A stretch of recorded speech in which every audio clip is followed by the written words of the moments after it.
There's fraud, there's country risk, there's industry risk, there's founder risk. So there's all kinds of risks. And so you will normally bring in people to come in. But I can tell you that the reason why somebody was asking about whether this is a sucker's game, as a small blind, big blind, do people just earn management money for free? But the thing is, if you have an edge over other people in the private markets, you are not obliged to share that information with the world. Welcome to Brave. Learn from Southeast Asia's best tech leaders.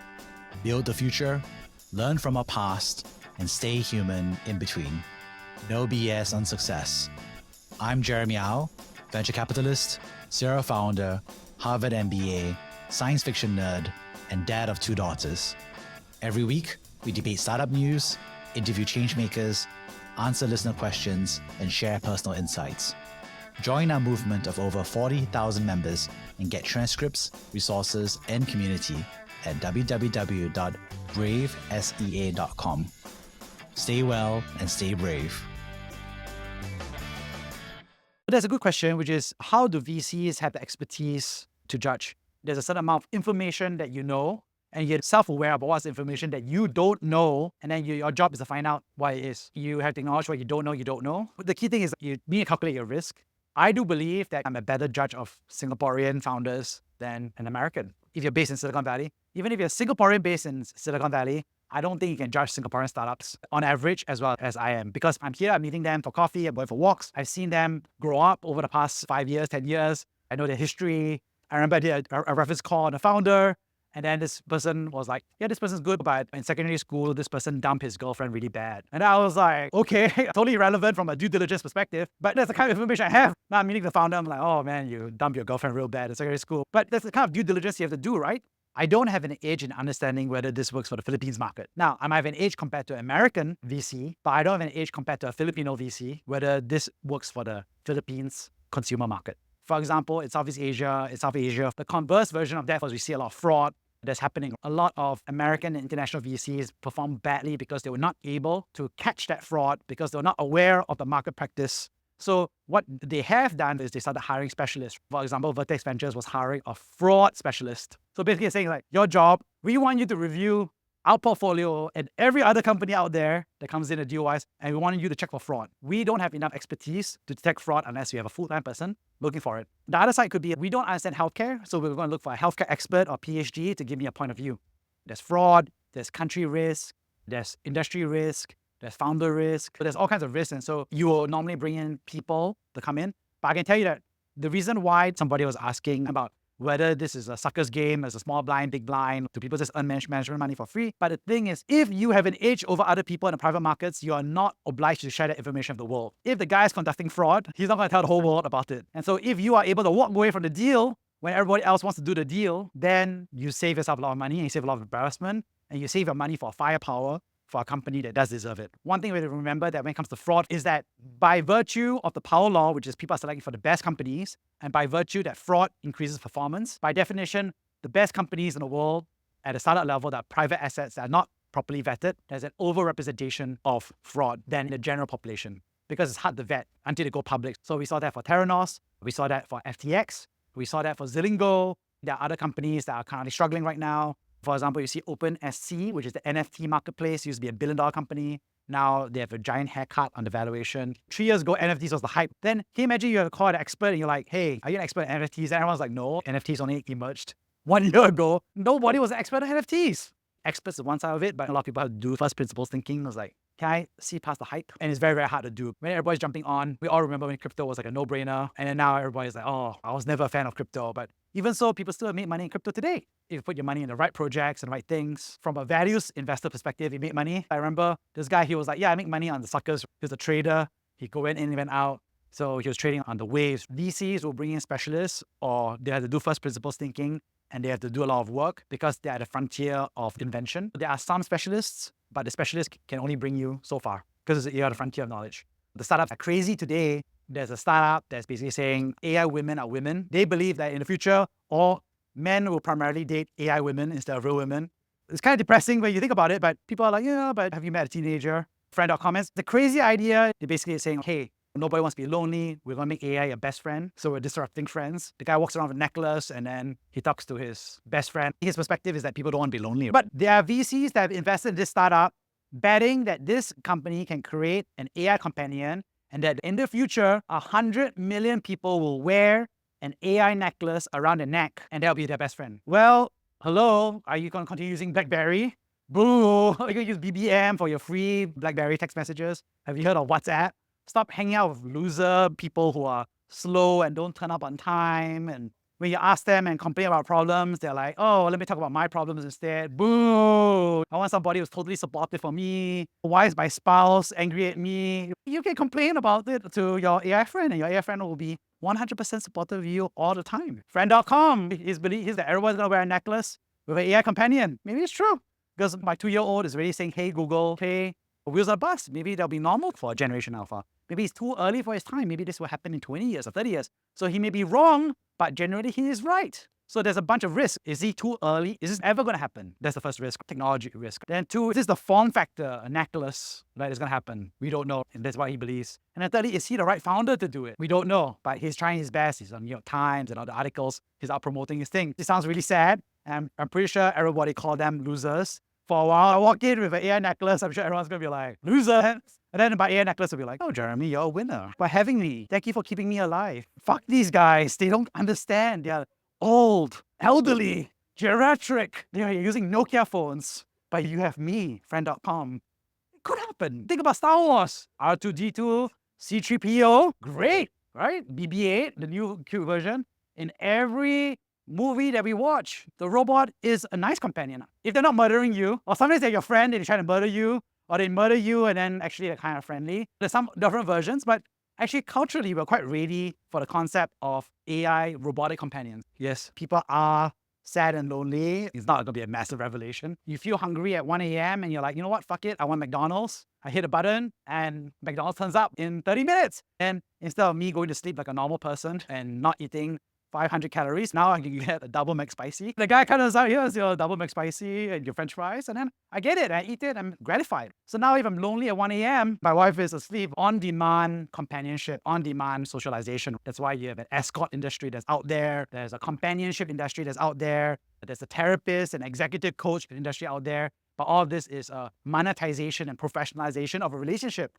You don't have an uncle to give you good advice, so you get an executive coach. You call it structural or transaction or commoditization, depending on how you look at it. But you see that happening for relationships. You see that for childcare, for example. Historically, childcare was done by parents, by your siblings, in a large group, in your kampong or whatever it is. And now that relationship is commercial. You pay for nanny or for childcare worker. So those relationships have become transactions in that sense. Now they're good and so forth, but you understand it's not the same. So what's to say that you being lonely, your best friend or whatever it is, why does it say that it could not also become more professionalized as a result? And so the Japanese have really created this. They're like the early adopters. In Japan, they have a big culture of these parasocial personalities. Your live streamers, your mukbangs, eating a lot of food and live streams, your Twitch streamers. These are also not real relationships. They are not your real friends. They are on Twitch. You're on your phone. You're eating and you're watching somebody on YouTube explain a fantastic eating recipe. And you're like, wow, this guy is so great and amazing. But this person has no relationship with you.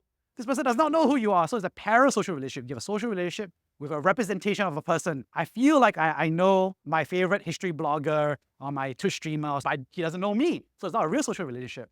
So AI is a more ethical version of it. You're talking to AI, but at least you're not believing that this human person believes in you. So I think there's an interesting piece where technologies that we think are ridiculous today, I suspect personally, I think that AI companions will become very, very common in the future. I think for our generation, we are organic. We like organic, natural, sugar-free, wild, weird humans to have that conversation with. We're not going to go into the whole thing about the biological, social implications of depression and its role in a society that has its institutions being deteriorated into a capitalist morass. All the facts start coming out here. I had a wonderful experience as an intern for Professor Howard Gardner. He created a concept of multiple intelligences. So he said there's not just IQ, there's EQ, there's spatial intelligence, there's verbal intelligence. Great guy. And then he created a project called the Good Citizen Project, by his perspective, which is that he felt that society is becoming more nuclear. There's less extended family, so you don't have uncles, you don't have cousins. You tend to be in schools where you're with people who are of the same age, and then your relationships are either flat or vertical with your teacher. You don't have a lot of diagonals. If you have a retreat of spiritual organizations from its perspective, whether it's a temple or mosque or church, there's a retreat of all the figures, extended family, and so on and so forth. His conversation was, how should the state step up to provide civic education that was historically provided by parents and extended family? So the crux of what I'm trying to say here is that technology both solves a need, but also creates that need. If you ask me in my head, I'm just like, if you look at Star Wars, there are robots everywhere. Some are friendly, some are enemies, or whatever it is, but they're all over the place. In fact, I think what's most unrealistic is that humans are doing most of the decision making in Star Wars. Because C-3PO is like this supercomputer, and C-3PO is like, wow, I'm so nice to you. Why? We just have to be aware that things that are crazy can become the norm very, very quickly. Someone was asking me recently about whether it's competition. So normally VCs, if you look at this curve, basically this is a time graph, and it shows as the startup grows from left to right. And then on the y-axis is the amount of revenue that you're making. So there's not amount of the net burn, but it's the amount of revenue you're making. And generally it's understood that at the start of this process, you're not making any money, you're figuring out the idea, you have to pay yourself or to get this technology out, making negative money. And then after that, as you kind of like get there, you start making more and more money, right? So the company I saw today was making about $1.5 million off capital, but they were not near break even, so it's still in the valley of death in that sense. But as you see, as they get larger and larger, you see ChatGPT, OpenAI now is making $1 billion of revenue, but they're not yet an IPO public company, they're still a late stage company, and they are trying to get strategic alliances. They've got a strategic alliance with Microsoft, with Azure, because Azure was basically saying, no way in hell I want you to use AWS, Amazon server credits. I want to pine you to Microsoft system. I'm going to give you money in the form of Azure credits, Microsoft cloud credits. But also eventually they use that to embed into PCs, right? So Microsoft embedded ChatGPT into all the PCs in the Cortana. And then now Apple has a new strategic alliance with ChatGPT. And now they're currently evaluating, the rumor mill is that Apple's thinking about making another $1 billion investment into OpenAI. So this is the late stage. You see here, there's the value of dev, there's C capital, angels, friends, FFF is friends, family, fools, because you have to be very loving of this person to invest at this very risky stage. Or C capital will be a professionalized version. Then you have early stage capital. Then you see it's your late stage VCs and so forth. It's the first rounds, maybe like pre-seed, seed, Series A, Series B, Series C, growth stage, so forth. So for example, when Ant Financial, which was founded by Jack Ma, was trying to be a new bank competing with the Chinese banking system. Before the IPO, Jack Ma shared some feedback for the Chinese banking system. And as we know, what happened after that was that the IPO was pulled due to new important Chinese banking laws. And at that point, our Singapore sovereign wealth funds had invested in this company at this stage as well, because we all thought IPO was going to happen. And then now they're finally, years after regulatory restructuring and just relearning a lot of stuff, they have now been able to IPO Ant Financial, but at a much lower price because the regulators decided that they should be in a split out, or there's certain regulations or different business units. VCs will tend to collaborate across stages. So for example, if you are an early investor in a company, there's a company called Rippling, but it's a HR software. You did an early stage investment. So Rippling is a company. His first company was called Zenefits, which you may have heard is a benefits platform, Zenefits. The guy left. You can say there was legal, there's a PR, there's a dispute, so on and so forth, but all that went public recently. But I remember that when I was in Silicon Valley at the time, he was under a lot of fire from the media, so he had to resign from his first company, Zenefits. And then I remember that I heard that Y Combinator had funded his second company, and he was working at Y Combinator, but there was no media. Everyone was told, do not tell the media that he's being funded a second time by Y Combinator. And now Zenefits is gone, is dead effectively, but Rippling, which is the second, the better V2 revenge version, I guess, of his company, outcompeted another $1 billion company, not yet IPO. So YC is this early stage, but these late stage capital guys were happy to come in that capital. So they normally collaborate across stages. And so they can say that every unicorn maybe might be about 3 to 5 different VCs may get a lot of returns in general, I would say. And then obviously within the rounds, there's some collaboration. There are like syndicates or coalitions that will form that are friendlier with each other. But in general, VCs will compete very fiercely within this stage because there's only one funding round at this point of time. So when the times were good, when interest rates were very low, everybody who was doing these late stage funds thought a lot of private equity funds, public equity funds felt like they could go this stage. A lot of companies doing this stage were trying to get into this stage. A lot of companies in this, VCs in this stage were trying to do this stage. And so everybody was fighting in each other's lane because interest rates were very low. So everybody looked like a genius at that point of time.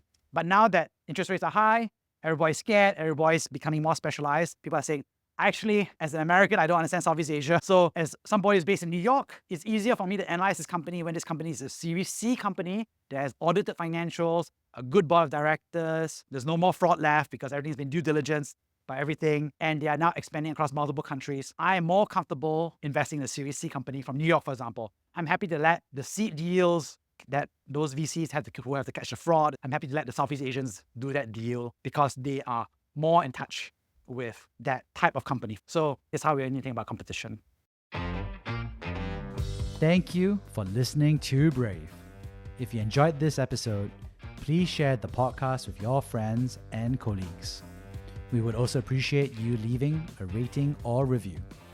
Head over to www.bravesea.com for member content, resources, and community. Stay well and stay brave.